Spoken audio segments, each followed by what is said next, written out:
नमस्कार, स्वागत है आप सभी का यूपीपीसीएस उत्कर्ष में। मेरा नाम है एसपी पांडे और आज मेरे साथ हैं आप सबके प्रिय पॉलिटी और करंट अफेयर्स के विशेषज्ञ इमरान सर। सर, स्वागत है आपका आज के इस सेशन में।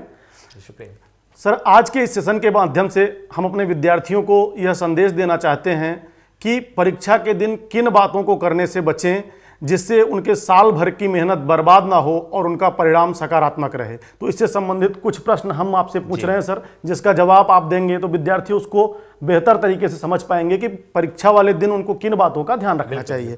जिसमें पहला हमारा प्रश्न ये है सर कि इस बार के लिए विद्यार्थियों के लिए सबसे उपयोगी निर्देश क्या है जो विद्यार्थी को ध्यान में देना चाहिए इस बार की परीक्षा के लिए?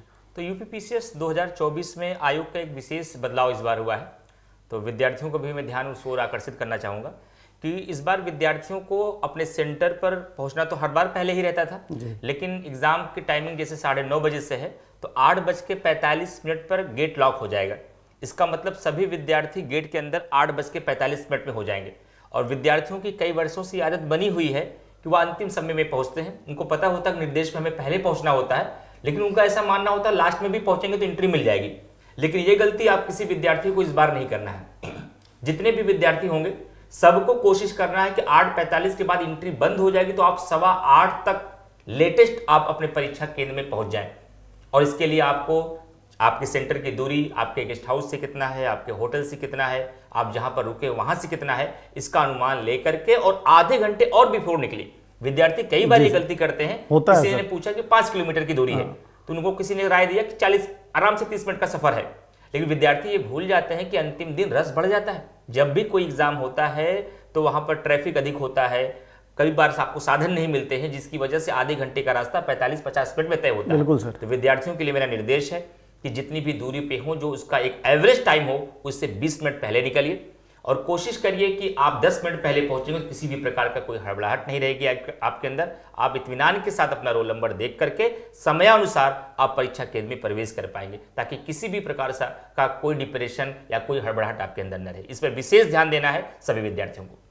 सर, दूसरा प्रश्न हमारा आपसे यह है कि परीक्षा के दिन परीक्षार्थियों को क्या क्या सामग्री रखनी आवश्यक होती है जो उनके परीक्षा हॉल के लिए जरूरी होती है, जिसके बिना उनको एंट्री नहीं मिलेगी या वो परीक्षा में अपना पेपर हल नहीं कर पाएंगे? बहुत अच्छा प्रश्न पूछा आपने। सबसे मुख्य बात यही है विद्यार्थियों के लिए। हालांकि सभी विद्यार्थियों को ये बेसिक बातें मैं चाहूंगा अंतिम समय में सभी विद्यार्थी ये वीडियो, ये क्लास, ये सेशन देख कर जाएं, ताकि एक बार उनको अनुमान हो जाए। हो सकता है कि खुद से विद्यार्थियों से कोई भूल हो जाए, लेकिन ये इंस्ट्रक्शन आप सुनकर जाएंगे तो आपसे भूल नहीं होगी। देखिए, परीक्षा देने के लिए विद्यार्थी के पास अगर एडमिट कार्ड है, एक आइडेंटिटी कार्ड है और एक पेन है तो पेपर से वंचित नहीं होंगे। तो घर से निकलते समय हर विद्यार्थियों को इस बात का ध्यान रखना है कि उनके पास उनका अपना प्रवेश पत्र हो, अपना ओरिजिनल आइडेंटिटी कार्ड के साथ साथ उसकी एक फोटोकॉपी भी हो। कई बार वहाँ इंस्ट्रक्शन में जब पहुँचते हैं बताया जाता है कि इसकी एक प्रतिलिपि भी चाहिए, तो विद्यार्थी हड़बड़ा जाते हैं। इसके लिए ज़रूरी है कि सभी विद्यार्थी अपने पहचान पत्र के साथ साथ अपने प्रवेश पत्र की एक फोटोकॉपी भी अपने पास रखें। हो सके ना भी लिखा हो तो अपनी एक ओरिजिनल फोटो भी अपने साथ रखें। कई बार डिमांड हो जाती है सेंटर में, अनावश्यक रूप से डिमांड कर देते हैं इन्विजिलेटर, तो कोई ऐसी दिक्कत आपको ना आए। और साथ ही साथ ब्लैक पेन आपको जरूर लेकर जाना है।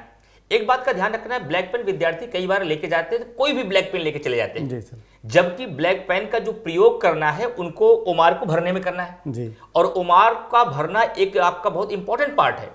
वो पेन आपकी मोटी होनी चाहिए, ध्यान रखिएगा। कोई भी ब्लैक पेन लेकर के नहीं जाना है आपको। बिल्कुल। जो मोटी चलती हो चेक कर लीजिए, एक दिन जाके पहले ले लीजिए। जो मोटी पेन चलती हो, जिसका प्रयोग आपने कर लिया हो, वही पेन आप लेकर जाइए। और ध्यान रखना है जेल पेन लेके नहीं जाना है, केवल यहाँ पर बाल पेन का प्रयोग होगा। ये 3 चीजों का आप लोगों को ध्यान रखना है फ्रेंड्स। सर, कई बार होता है कि परीक्षार्थी साल भर तो मेहनत करते हैं, लेकिन परीक्षा के एक दिन पहले उनको लगता है हम कितना ज्यादा रिवीजन कर रहे हैं, जिसके चक्कर में वो रात की नींद प्रॉपर नहीं लेते हैं या रात भर जग कर एग्जाम देने पहुंच जाते हैं, जिससे परीक्षा के समय उनको कई बार दिक्कतें, परेशानियों का सामना करना पड़ता है, जिससे उनका पेपर खराब हो सकता है। इस पर आपका क्या विचार है? देखिए, मैं विद्यार्थियों को यहाँ ये कहना चाहूंगा, कहा भी जाता है कि अच्छे स्वास्थ्य के भीतर ही अच्छे मस्तिष्क का विकास होता है। जब तक आपका स्वास्थ्य बेहतर नहीं होगा तो आपका माइंड भी काम नहीं करने वाला है। और अच्छे स्वास्थ्य से तात्पर्य यहाँ यह है कि अच्छी नींद और प्रॉपर नींद। मेरा मानना यह है कि जो आपने साल भर काम किया है, इतने परीक्षा के पहले 1 महीने इतना काम किया है, अंतिम दिन के काम से अब कुछ और बेहतर नहीं होने वाला है। उससे बेहतर यह है कि विद्यार्थी प्रॉपर नींद ले, फ्रेश रहे, कंसंट्रेशन लेवल हाई रहे, उनको गैस की प्रॉब्लम ना आए, हेडेक की प्रॉब्लम ना आए। कई बार विद्यार्थियों को लगता है एक ही रात की तो बात है, हम जागते हैं, कल पेपर देते, हो सकता है 2 क्वेश्चन बढ़ जाए, लेकिन आप ये भूल कर रहे हैं कि आपका कंसंट्रेशन लेवल डाउन होगा, आपका हेडेक हो सकता है। बहुत सारे विद्यार्थियों को नींद न होने पर हेडेक हो जाता है, तो हेडेक हो गया तो पूरा पेपर गड़बड़ हो गया। तो मेरा इंस्ट्रक्शन, निर्देश और गुजारिश तीनों है आप लोगों से कि परीक्षा की लास्ट नाइट आपको प्रॉपर नींद लेना है, जिसमें आप फ्रेश महसूस कर सके। अनावश्यक रूप से लेट नाइट तक आपको पढ़ाई नहीं करनी है, प्रॉपर नींद के बाद ही आपको एग्जामिनेशन ध्यान देना है। ये गलती किसी विद्यार्थी को नहीं करना है कि लेट नाइट हम 3 बजे तक पढ़ाई करेंगे, सुबह 4 बजे उठकर फिर रिवीजन करेंगे, फिर जाके एग्जाम देंगे। ऐसी गलती नहीं करना है। कोशिश करिए कि जो आपकी रूटीन हो उसी रूटीन पे आप सोइए, और कोशिश करिए 1 घंटे 2 घंटे पहले सोइए। लेकिन ध्यान रखिएगा, कई बार क्या होता है कि अभी परीक्षा के समय सभी विद्यार्थी 12 बजे, 1 बजे, 2 बजे सो रहे हैं और लेट उठ रहे हैं, तो उनकी वही आदत पड़ी हुई है। तो अगर अंतिम 2 दिनों में अपनी दिनचर्या बदले नहीं तो इनको नींद आने वाली भी नहीं है। तो मेरा निर्देश इनके लिए यही है, मेरा सुझाव भी है ये विद्यार्थियों के लिए, कोशिश करिए 2 दिन पहले आप जो है अर्ली मॉर्निंग उठने की आदत डालिए और समय से सोइए। जब वो रूटीन आप डाल देंगे तो अर्ली मॉर्निंग उठेंगे तो आपको टाइम पर नींद आ जाएगी। अगर आपने लास्ट दिन 12 बजे तक आप सोते रह गए, दिन में 10 बजे तक सोते रह गए, तो आपको 12 बजे नींद आने वाली ही नहीं है, भले ही आप प्रयास करते रहेंगे। और इससे आपकी नींद नहीं पूरी होगी तो परीक्षा गड़बड़ हो सकती है। मैं नहीं चाहता किसी छोटी मानवीय भूल की वजह से आपका परीक्षा या वर्ष बेकार हो, इसलिए इन बातों का, छोटी छोटी बातों का ध्यान रखना है। वैसे आपके पेरेंट्स भी इसके बारे में आपको समझाते रहेंगे, खुद भी आप समझदार हैं, लेकिन हम सभी शिक्षक आपके एक पेरेंट्स की तरह है, बड़े भाई की तरह है, गार्जियन की तरह है। तो हमारी ये नैतिक जिम्मेदारी है इन बातों को आपको परीक्षा से पहले समझाएं, ताकि इन बातों पर आपका ध्यान बना रहे। सर, एक महत्वपूर्ण प्रश्न और है जी कि रिवीजन, कुछ महत्वपूर्ण तथ्यों का रिवीजन कब करें? परीक्षा के पूर्व, एक दिन पूर्व रात में, या सुबह जल्दी उठकर? जैसे कुछ महत्वपूर्ण तथ्य होते हैं जिसको विद्यार्थी चाहता है कि हम लास्ट टाइम एग्जाम में जाते जाते भी एक बार देखते हुए जाए, हो सकता है कि यहाँ से कुछ क्वेश्चंस आ जाएं, तो उसका रिवीजन करने का उपयुक्त समय क्या हो सकता है विद्यार्थी? देखिए, अगर मेरे से ये राय लेंगे तो मैं तो यही राय दूंगा कि अंतिम रात के बाद तो पढ़ाई करनी ही नहीं चाहिए जी। कई बार विद्यार्थी ये सोच नहीं पाते कि उनको लगता है कि सर हम किताब के साथ नहीं रहते तो ऐसा लग रहा है सब भूलता जा रहा है, जैसे लग रहा है दिमाग से बातें उतर जा रही हैं। जब कंटेंट हमारे सामने लगातार रहता है, लगातार हम पन्ने पलटते रहते हैं, तो विश्वास बना रहता है कि हमारी तैयारी सही चल रही है, सारी चीजें रिकॉल हो रही। लेकिन ये केवल मिथ है, सच नहीं है। जब अंतिम 12 घंटे में आप दिमाग का यूज नहीं करते हैं तो दिमाग जो होता है अपने आप को बूस्ट करता है, वो आगे के लिए तैयार होता है अपने आप के लिए, माइंड आपका और क्विक काम करता है। जब पेपर आपके सामने आता है ना, सब रिकॉल होने लगता है। तरीका तो यही है कि हमारे, अगर आप राय से चलेंगे तो आपको रात को भी मत पढ़िए, सुबह उठ के भी पढ़ने की जरूरत नहीं। उस दिन आप सीधा एग्जामिनेशन हॉल में जाके काम करिए, लेकिन दिल मानता नहीं है, करेंगे जरूर आप, तो मेरी यही राय है कि रात में मत करिएगा। रात में रिवीजन नहीं करना है, लेट नाइट तक नहीं पढ़ना है। आप समय से सोइए, अर्ली मॉर्निंग उठिए, जहां जहां पे थोड़ा सा आपको फैक्ट हो, जहां से लगता है ये बहुत इंपॉर्टेंट पॉइंट है, ये हम बार बार भूलते हैं, तो अंतिम समय में देख लीजिए। और वैसे जरूरत यही है कि लास्ट दिन पढ़ाई न करिए, रात में इत्मीनान से सोइए, सुबह उठिए, अपनी दिनचर्या के मुताबिक जैसे आप उठते हैं, और उठ करके अपनी परीक्षा की तैयारी करिए। और जिस पर भी आप विश्वास करते हैं, जिस पर आस्था करते हैं, जिसको भी आप मानते हैं, उनका आशीर्वाद लीजिए, पूजा अर्चना करिए, नमाज पढ़िए, दुआएं मांगिए, और अपने गुरुजनों का और अपने माता पिता के आशीर्वाद के साथ परीक्षा केंद्र में जाइए। मेरा तो यही सुझाव है विद्यार्थियों के लिए। सर, एक महत्वपूर्ण प्रश्न है कि कई विद्यार्थी ऐसे होते हैं कि जो पेपर तो अच्छा करते हैं, बट नेगेटिव मार्किंग ज़्यादा होने की वजह से उनका रिजल्ट सकारात्मक नहीं आता है, वो प्रारंभिक परीक्षा में असफल हो जाते हैं। तो नेगेटिव मार्किंग से कैसे बचा जाए सर, कि वो कम से कम हो? इंपॉर्टेंट क्वेश्चन है, ये इंपॉर्टेंट क्वेश्चन है। हर बार हम लोगों के आज पिछले 7-8 सालों से जब भी पेपर होता है, विद्यार्थी आते हैं, मिलते हैं, बहुत सारे, कम से कम 3-4% गंभीर विद्यार्थी ऐसे आते ही हैं जो कहते हैं कि सर इस बार सिलेक्शन तो नहीं हो पाएगा, जबकि मेरा 92 क्वेश्चन सही था। तो हम पूछते हैं भाई ये 92 सही था तो क्यों नहीं हो पाएगा? सर हमने 140 क्वेश्चन अटेम्प्ट कर दिया, मेरे 45 गलत हो गए, ओवरऑल हमारा स्कोर 70 बन रहा है। ऐसी गलतियां विद्यार्थियों के साथ होती हैं, यानी कि नेगेटिव मार्किंग की वजह से कई बार, जबकि आपका सिलेक्शन भर का क्वेश्चन सही था, बावजूद उसके विद्यार्थी कई बार क्या होता है, सिलेक्शन से वंचित हो जाते हैं। इसके लिए क्या अपनाया जाए, कौन सी रीति अपनाई जाए? नेगेटिव मार्किंग से बचे। कैसे बचे, यही तो सोच नहीं पाते विद्यार्थी कि नेगेटिव मार्किंग से कैसे बचे।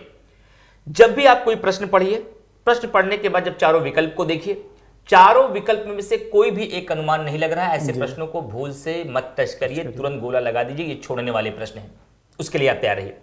दूसरी बात, अगर मान लीजिए कोई प्रश्न आपने पढ़ा, एक विकल्प का आपने इल्यूमिनेट कर दिया, 3 विकल्प में फिर भी आप कंफ्यूज हैं, कि इसमें क्या क्या होगा, फिर भी इसको स्किप कर दीजिए, नहीं टच करना है। तो सवाल उठता है कि तुक्का लगाना कहाँ, एक बार में तो 50-60 ज्यादा सही नहीं होते हैं। हमारा सुझाव विद्यार्थियों के लिए यह है, जिन प्रश्नों में 2 विकल्पों को आप इल्यूमिनेट कर देते हैं और 2 विकल्प में आप फंसते हैं, रिस्क लीजिए, उसमें तुक्का लगाइए आप। अब तुक्का लगाते समय फर्स्ट अटेम्प्ट में जो आपके माइंड में क्लिक करता है, या कई बार 10% ऐसा भी होता है, कुछ विद्यार्थियों को ऐसा लगता है लास्ट में हम सोच रहे थे ये लगा दें, लेकिन हमने लगाया नहीं। ये हर विद्यार्थियों की तकनीक अलग अलग हो सकती है, किसकी क्या तकनीक है ये टेस्ट सीरीज में विद्यार्थियों को पता चल गया होगा। जैसा आपका सही होता है वैसे ही बुद्धि और विवेक का प्रयोग करते हुए 2 विकल्पों में रिस्क लीजिए, उसमें आपकी हार नहीं जीत होगी। यही तरीका अपनाइए तो आप नेगेटिव मार्किंग से निसंदेह रूप से बच पाएंगे। सर, हमारा अगला प्रश्न ये है कि परीक्षा हाल में प्रश्न को पढ़ते समय विद्यार्थी को किन बातों का ध्यान रखना चाहिए, कि प्रश्न पढ़ते समय वो किन किन बातों का ध्यान रखे जिससे प्रश्न को सही करने का परसेंटेज बढ़ जाए। जी, अच्छा सवाल है, क्योंकि कई बार क्या लगभग हर बार कुछ ना कुछ विद्यार्थियों के मानवीय त्रुटि की वजह से 2-4 सवाल जो उनको आते हुए रहते हैं, जब आते हुए सवाल सही था जी, कंटेंट पता था, उत्तर भी पता था, लेकिन उत्तर गड़बड़ हो गया। क्यों गड़बड़ हो गया? हाँ नहीं देखा, नहीं देखा। पिछले 2 बार से आपने देखा होगा कि यूपीपीसीएस में भी यूपीएससी में भी विकल्प बदले गए। जैसे कि एक समान परंपरा रही, केवल ए में रहेगा, केवल बी में रहेगा, ए और बी दोनों सी में रहेगा, न तो ए न तो बी डी में रहेगा। आयोग ने क्या कर दिया? केवल ए डी में कर दिया, न तो एक दो इसको ए में कर दिया। विद्यार्थी ने प्रश्न पढ़ा, दोनों सही हैं, वो नहीं देख रहा विकल्प में क्या लिखा है, सीधा जाकर के वो सी आंसर लगा दे रहा है। ऐसे बहुत सारे विद्यार्थियों का वर्ष बेकार हुआ है। तो किन बातों का ध्यान रखा जाए सर, ताकि आयोग के नए प्रयोग से बच सके? क्योंकि आयोग बताता तो नहीं इस बार हम क्या करने वाले हैं। हो सकता है 24 में कोई नया प्रयोग होने वाला हो। तो मैं ये कहूंगा, पहली बात, प्रश्न कितना भी आसान हो जाए, जैसे सिविल सेवा के लिए सबसे आसान प्रश्न ही माना जाएगा, बंगाल विभाजन कब हुआ, लेकिन जब तक इतना आसान प्रश्न बावजूद उसके आप उत्तर तब तक मत लगाइए जब तक चारों विकल्प आप पढ़ मत लीजिए। प्रश्न को सावधानी पूर्वक पढ़िए, एक एक शब्द को पढ़िए, लास्ट तक पढ़िए, और जैसे ही प्रश्न में हां या नहीं दिखे तुरंत उसको गोला कर दीजिए पेन से, ताकि आपकी नजर बार बार वहां जाती रहे कि हां बताना है कि नहीं बताना है। फिर कई बार आप विकल्प पढ़ते समय विद्यार्थी पहला विकल्प पढ़ते हैं और आयोग भी फंसाने के लिए पहला विकल्प उनके माइंड के अनुरूप वही उत्तर देता है जो गलत होने वाला हो, और विद्यार्थी इसको लगा देते हैं। सर, इसके लिए क्या किया जाए? इसके लिए मैं हमेशा विद्यार्थियों से कहता हूं, आयोग का फ्रंट पेज पे कभी आप इंस्ट्रक्शन पढ़ेंगे, वहां लिखा रहता है 4 विकल्पों में से सर्वाधिक सही उत्तर का चयन करें। सही उत्तर का नहीं, सर्वाधिक सही उत्तर का चयन करिए। हो सकता है कि उसके नीचे आप विकल्प में जाते उससे बेहतर कोई उत्तर आपको दिया गया होता है। एग्जाम्पल के तौर पर मैं ऐसे अगर बताऊं, जैसे मान लीजिए उत्तर प्रदेश स्पेशल में सवाल आ जाए, अमीर खुसरो का जन्म निम्नलिखित में से किस स्थान में हुआ था? वहां विकल्प में दिया गया हो एटा, कासगंज, पटियाली, सहारनपुर। पहला आंसर बच्चे सब सोचेंगे एटा, हाँ एटा में है, एटा आंसर लगा देंगे। लेकिन स्थान कहां पर है? पटियाली में उनका हुआ है। तो इसका मतलब एकदम क्लोजेस्ट आंसर जब है तो सर्वाधिक सही उत्तर पटियाली है कि एटा है, अब पटियाली लगाना चाहिए। तो विद्यार्थी गलत कैसे होगा? क्योंकि वो पहले ही उत्तर को देखकर वह क्या हो गए? आह्लादित हो गए, खुश हो गए, आनंदित होकर उत्तर लगा दिए। इस बात का ध्यान रखना है। प्रश्न कितना भी सरल हो, आपको पूरा प्रश्न पढ़ना है, चारों विकल्प देखना है, हां और नहीं पर ध्यान रखना है, फिर नीचे चेक कर लेना है हमें सत्य पूछना है क्या सत्य पूछना है, फिर चेक करना है कि ए वाला विकल्प बी में है कि सी में है कि डी में है। उसके बाद गोला भरने तक कंसंट्रेशन बना रहे। तो मैं इसलिए विद्यार्थियों से बार बार क्लास में भी कहता रहता हूं, प्रश्न पढ़ने से लेकर गोला भरने तक सावधानी हटी तो दुर्घटना घटी। और ऐसे मानवीय प्रश्न, हमेशा मानवीय भूल विद्यार्थियों से 2-4 प्रश्न बर्बाद करते हैं, जिसकी वजह से कई बार सिलेक्शन से वंचित भी होते हैं, वर्ष बेकार भी होता है। तो मैं चाहूंगा जितने भी गंभीर विद्यार्थी हैं कम से कम ये मानवीय त्रुटि ना करें, उससे बचें। और उससे बचने का एक ही तरीका है कि कंसंट्रेशन हाई होना चाहिए आपका। सर, अब जो हमारा प्रश्न है ये लगभग सभी विद्यार्थियों की समस्या होती है कि जब वो परीक्षा हाल में होते हैं तो उनको किसी प्रश्न को लेकर 2 ऑप्शन में कंफ्यूजन आ जाती है कि इसमें से या तो ये सही होगा, 2 तो उनको पता है कि ये दोनों नहीं हो सकता, लेकिन 2 में उनको कंफ्यूजन हो जाती है कि या तो ये सही होगा या तो ये सही होगा। ऐसी परिस्थिति में उनको किस ऑप्शन की तरफ जाना चाहिए, क्या करना चाहिए? वैसे तो देखिए, अमूमन ये माना जाता है, हम लोगों ने भी अपने समय में ये देखा, आपने भी देखा होगा ये अपने समय में, अमूमन ये देखा गया है कि जो हमारा माइंड फर्स्ट टाइम क्लिक करता है वो सही होता है। लेकिन यही सार्वभौमिक सत्य है, हम ये भी मानने से इनकार करते हैं। हमने कुछ देर पहले ये बात बोली भी कि जब दो विकल्पों में फंसिए, रिस्क लीजिए, रिस्क लेते समय जो पहली बार क्लिक करे उसको आप लगाइए। लेकिन कुछ विद्यार्थियों के साथ यह होता है कि लास्ट में मैं सोच रहा था इसको लगा दूं, अंतिम समय में मैंने बदल दिया। अगर टेस्ट सीरीज के समय, घटना चक्र के लगाते समय आपका बाद वाला विकल्प सही होता है तो आप एग्जामिनेशन में वही अपनाइए। लेकिन परंपरा के अनुसार समान परिस्थिति में ज्यादातर जो फर्स्ट अटेम्प्ट में क्लिक करता है वही सही होता है। इसलिए मैं कोई एक उत्तर विद्यार्थियों को यहां पर नहीं बताऊंगा, अपनी अपनी परिस्थिति के अनुसार जिसका जो अटेम्प्ट में अभ्यास के दरमियान सही हुआ हो उसी उत्तर का चयन करें। सर, हमारा अगला प्रश्न ये है कि स्टेटमेंट और कथन कारण वाले प्रश्नों को विद्यार्थियों को कैसे हल करना चाहिए, उसको पढ़ते समय या उसको सॉल्व करते समय उन्हें किन बातों का ध्यान रखना चाहिए? देखिए, यहाँ दो प्रश्न आपने बात कही, एक कथन कारण वाला, एक स्टेटमेंट वाला। कथन कारण कम में केवल दो स्टेटमेंट होते हैं, एक कथन होता है, एक कारण होता है। यहाँ पर विकल्प में 4 तरीके के विकल्प बनते हैं। कथन सही है, कारण सही है, व्याख्या हो रही है। दोनों सही है, व्याख्या नहीं हो रही है। कथन सही है, कारण गलत है, और कथन गलत है, कारण सही है। ये 4 प्रकार के विकल्प बनते हैं। पहली बात, ऐसे प्रश्नों में अब आयोग फंसाने लगा है विद्यार्थियों को। इसमें हमेशा व्याख्या वाला ए में होता था, नहीं वाला बी में होता था, अब पलट दिया है। तो कई बार आप प्रश्न का सही उत्तर निकाल लेते हैं, फिर भी आप ध्यान नहीं देते, इसमें उत्तर गलत हो जाता है। यहां ध्यान दीजिए, पहली बात। दूसरी बात, सवाल यह उठता है कि सर कभी कभी क्या होता है कि हम कथन कारण में अंदाजा लगा लेते हैं कि दोनों सही है, लेकिन हम यह अंदाजा नहीं लगा पाते कि व्याख्या हो रही कि नहीं हो रही। मैं निर्देश आपको सुझाव देता हूं, तुक्का लगाइए। अगर आप ऐसे में फंस गए, छोड़िए मत। अगर दोनों क्लियर हो गया है, व्याख्या हो रही है, दोनों सही हैं, व्याख्या हो रही है कि नहीं हो रही इसमें फंसे हैं, व्याख्या करा दीजिए। 90% संभावना है कि आपकी व्याख्या हो जाएगी, और लेकिन ध्यान रखिएगा वो बी में है कि ए में है, और बाकी अगर एक गलत हो गया तब तो उत्तर आपका सही हो जाएगा। लेकिन दोनों विकल्पों को पढ़ने के बाद अगर यह लग रहा है कि सर हमें तो स्टेटमेंट ही नहीं क्लियर हो रहा कौन सही है कौन गलत, तो ऐसे प्रश्नों को छोड़ दीजिए। रही बात स्टेटमेंट की, तो स्टेटमेंट वाले सवाल करना आसान होते हैं, क्योंकि जब 4 स्टेटमेंट होता है तो जो विद्यार्थी मेहनत करके जा रहे हैं एक आध क्लू पकड़ लेते हैं कि ये तो 100% नहीं होने वाला है। तो उसके आधार पर जाइए, विकल्प में देखिए जहां पर आपका आंसर दिया गया है कि कहां कहां एक नहीं है। कई बार ऐसा आंसर मिल जाता है कि एक के सहारे हमें आंसर निकल जाता है। हालांकि आयोग दिमाग लगाने लगा है, कई बार वो ऐसा क्लू अब नहीं देता है, लेकिन ज्यादातर आपको क्लू मिल जाता है। तो इसलिए इन बातों का यहां पर ध्यान रखिए, लेकिन विकल्प पे हमेशा नजर बनाए रखिए, कहां ए है, कहां बी है, कहां दोनों है, और कहां न तो एक और कहां न तो बी है। इसको ध्यान रखिएगा आप लोग। हमारी तरफ से तो ये सारे प्रश्न हैं सर, जिसका आपने अच्छे तरीके से विद्यार्थियों को बताया, और हमें आशा है कि विद्यार्थियों से इसका लाभ अवश्य मिलेगा जी। मैं अपनी तरफ से भी आपके प्रश्नों के अलावा भी कुछ अपने विद्यार्थियों को, प्रिय विद्यार्थियों को मैं कुछ निर्देश देना चाहूंगा, कुछ सुझाव देना चाहूंगा जिन बातों का ध्यान रखना है। हमारे विद्यार्थी कई बार एक गलती करते हैं कि जैसे ही उनको बुकलेट मिलती है, वो बुकलेट मिलने के बाद वो तुरंत प्रश्न को कहीं ना कहीं से खोलकर 2-4 प्रश्न देखने का प्रयास करते हैं। ऐसे में कई बार इन्विजिलेटर के द्वारा फटकार भी लगाई जाती है, और वर्तमान में ईगो हर विद्यार्थी का हाई रहता है, हमारा भी, आपका यह है, वर्तमान में ऐसी परिस्थिति चल ही रही है। ऐसे में आपका मूड वही डिस्टर्ब हो गया जैसे किसी ने डांटा आपको। और मैं हमेशा कहता हूं कि परीक्षा हॉल में मूड का फ्रेश होना बहुत जरूरी है।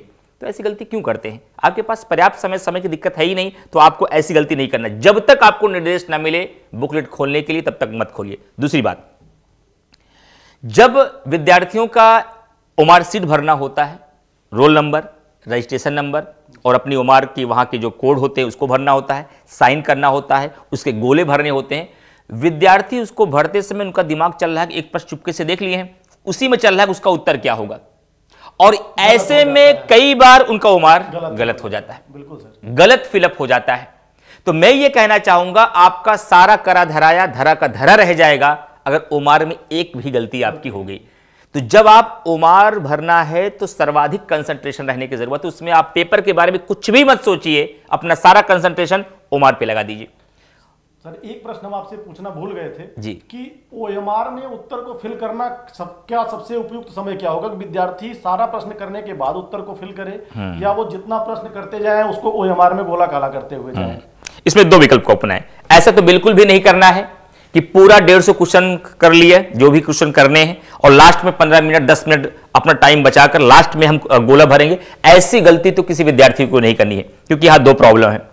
कई बार क्या होता है कि हम जो अपना टारगेट बनाए 10 मिनट का, लास्ट में 6 मिनट बचा, 5 मिनट हड़बड़ाहट आ गई, तो हमारे गोले ही भरने के लिए छूट जाते हैं। दूसरी बात क्या होता है, जब हम एक साथ भरते हैं, एक का बी, दूसरे का सी, तीसरे का डी, एक सीरीज गड़बड़ हुई तो पूरी की पूरी उम्र सीट खराब हो जाती है। तो 2 समस्याएं यहां पे होती, इसलिए लास्ट में एक साथ सारे गोले नहीं भरने। अब सवाल होता हर प्रश्न को करके हर गोला भर लें या कुछ प्रश्न को करके कुछ गोले को भरें। तो अपनी सुविधा के अनुसार जिसको लगता है कि बार बार गोले में जाने में डिस्टर्बेंस होता है, तो आप 15-20 प्रश्न एक साथ कर लीजिए, फिर गोला भर लीजिए। तब तक आपको थोड़ा सा माइंड को रेस्ट भी मिल जाएगा गोला भरते समय। फिर 15-20 करिए, फिर आगे इसको कर लीजिएगा। और इस बात को ध्यान भी रखिएगा, हम गोला भर रहे हैं, हमारा जो प्रश्न में क्रमांक है वही ओमार में क्रमांक है या नहीं है। और गोला भरते समय सबसे ज़्यादा आप समय वही बचाना चाहते हैं। कुछ बच्चे क्या करते हैं, पिन रख के भाग लेते हैं वहाँ पर। गोला सावधानी पूर्वक भरना है, वहाँ इंस्ट्रक्शन दिया गया है कि ये गलत है, ये गलत है। पूरा गोला फुल होना चाहिए, तभी आपका कॉपी चेक होगा। आप क्या होगा, काउंटिंग करेंगे, हमारा तो 89 जा रहा है, 95 जा रहा है, कट ऑफ 90 गई, मेरा सिलेक्शन नहीं हुआ। और आप नहीं जानने सिलेक्शन क्यों नहीं हुआ, 4 गोले गलत भरे थे आपने, वो काउंट नहीं किया गया है। इसलिए गोला सावधानी पूर्वक भरना है। और मैंने पहले ही कहा ब्लैक पेन लेके जाना है, वो भी मोटी वाली, ध्यान रखिएगा आप लोग। अंत में विद्यार्थियों के लिए अब आपका क्या संदेश है सर, आप क्या कहना चाहते हैं उनके लिए? बस विद्यार्थियों से मैं अब अंतिम समय में यही कहना चाहूंगा कि 12 से 24 घंटे 48 घंटे का समय बचा हुआ विद्यार्थियों के पास, अंतिम समय में करंट अफेयर का अच्छे से रिवीजन करें, फ्रेश रहें, किसी भी प्रकार के विवाद से बचें, कोई स्ट्रेस न लें, अंतिम समय पर किसी अनावश्यक और नेगेटिव लोगों से बातचीत करने से बचें। सबसे बड़ी बात है, नेगेटिव लोगों से बातचीत करने से बचें, ताकि आप पॉजिटिविटी आपके अंदर बनी रहे। और तीसरी बात यह है कि जहां भी आपका सेंटर गया हो, एडवांस में वहां पहुंचने का प्रयास करें। कोशिश करें कि आप अपने एग्जाम सेंटर के आसपास रुकने का प्रयास करें। सुबह जल्दी निकलें, जिस भी साधन से जाएं कोशिश करें वहां विवाद न करें, ताकि मूड डिस्टर्ब ना हो। कई बार विद्यार्थी क्या होता है, अंतिम दिन 5 रुपए की किराए के लिए ही पकड़ा पकड़ी कर लिए, मारपीट कर लिए, दिमाग में ही डिस्टर्ब कर लिए। मैं तो कहता हूं जिसका किराया 5 रुपए हो, उस दिन 50 मांगे तो दे के जाओ और कहिए भैया आशीर्वाद दीजिएगा, पेपर मेरा अच्छा होना चाहिए। इतना मूड को फ्रेश रखिए। आप मेरी बात को समझिए, मैं बार बार इस पर बल दे रहा हूं, मूड का फ्रेश होना बहुत जरूरी है। आप देखते हैं ना, मैं कई बार विद्यार्थियों को पढ़ाता हूं, मैं कहता हूं लाइव में मैं कमेंट नहीं देखता हूं, क्योंकि कई बार कुछ अगंभीर बच्चों को कमेंट देखने के बाद दिमाग डिस्टर्ब होता है, और दिमाग डिस्टर्ब हुआ तो हमारी शैली गड़बड़ाई। तो मेरा मानना है कि विद्यार्थी का फ्रेश रहना बहुत जरूरी है। ये छोटी छोटी बातें हैं, बहुत बेसिक बातें हैं, लेकिन इसी बेसिक बातों ने, छोटी छोटी बातों ने कई विद्यार्थियों के वर्ष बर्बाद किए हैं। तो मैं चाहूंगा जो भी निर्देश और सुझाव आपको दिए गए उस पर अमल कीजिए, उसको ध्यान में रखिए, और इसके साथ आप जाइए, अच्छे से परीक्षा देके आइए। मेरा आशीर्वाद, दुआएं और शुभकामनाएं सब आपके साथ है, और आपने मेहनत किया है तो आप जरूर जीतेंगे, मुझे पूरा भरोसा है। और खुद पर कॉन्फिडेंस आप बनाए रखिए। तो इन्हीं बातों के साथ तो मैं आपको ऑल द बेस्ट कहकर और अपना आशीर्वाद देकर विदा करता हूं। आप जाइए, निसंदेह रूप से आप बेहतर करके आएंगे। उत्कर्ष के सभी शिक्षकों का आशीर्वाद और दुआएं आपके साथ है। अंत में आप सभी को एक बार फिर से याद दिलाना चाहता हूं कि इस बार एग्जाम सेंटर पर 45 मिनट पूर्व पहुंचना जी, बिल्कुल, इसका जरूर ध्यान दीजिए। इसका जरूर ध्यान दीजिए। बहुत सारे विद्यार्थी बाद में जुड़े होंगे। एग्जामिनेशन सेंटर पर आपको 45 का 1 घंटे पहले पहुंचना, क्योंकि 45 मिनट के बाद तो बचा रहेगा, गेट ही बंद हो जाएगा। 8:45 के बाद आपका गेट बंद हो जाएगा। उसी समय अनुसार अपने आप सारे प्लान को सेट कर लीजिए। ठीक है, थैंक यू वेरी मच। धन्यवाद।